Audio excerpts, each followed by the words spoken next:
Welcome to orthopedic classes.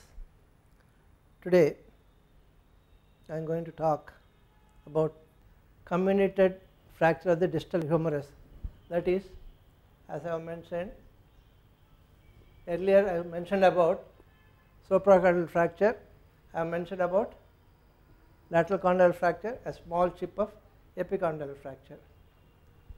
But sometimes the force is so bad, this is broken into multiple fragments. There is a fracture like this here, another fracture, another small fracture like this.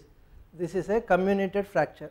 This is where very often the patient ends up with disability. In this particular type of fracture, the surgical skill is very, very important.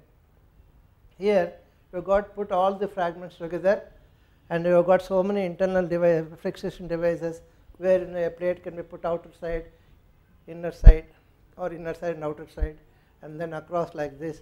So many variable things are available for fixing each fragment into proper position, and then early mobilization of the elbow is very, very important. If you don't do that, proper reduction of all the fragments and use the proper implant to fix all these fragments together, you will be ending up with a restricted movement of the elbow. So in a communited fracture where then 2 or 3 fragments are there, one has to have very good surgical skill before attempting all those things. One is not experienced, there is no point, and not only that, all these things require special type of instrumentation. Every hospital may not be having special type of instrumentation. So an unskilled person or not previously trained in these things, better he avoids and sends patient to a better institute or higher institute where people with experience this kind of fractures are available. Not only the people, but the instrumentation is available. Better to send the patient to such an institution.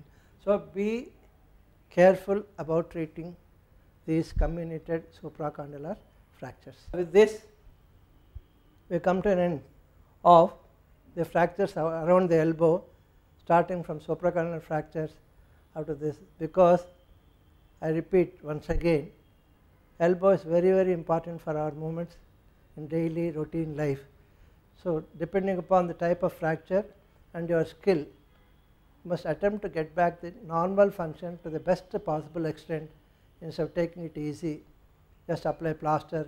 Or most important dreaded thing one should not do is, one should never go to any center where they do lot of massage. If they do massage or any injury around the elbow is going to become stiff with a condition known as myositis ossificans. So this is a very, very important precaution. Normally people go to some other people for applying bandages or massages and all that. Never get it done. The most dreaded thing. And once patient goes in for myositis ossificans, the movement of the elbow can never be restored to its original position. So this I conclude the fractures in and around the elbow.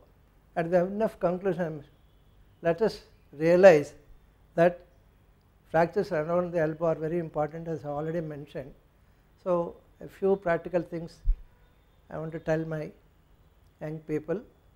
One is, don't take it easy when there is a fracture or injury around the elbow. Number 2, if even though there is no fracture in the X-rays, in the radiographs, if you are doubtful, send the patient for CT scan.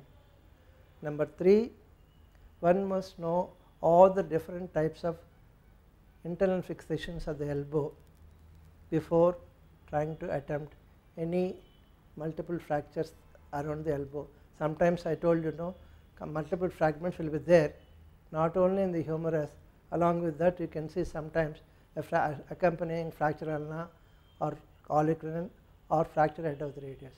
So if there are multiple fractures involving the joint, never attempt it unless you have got enough skill, number 1, enough training.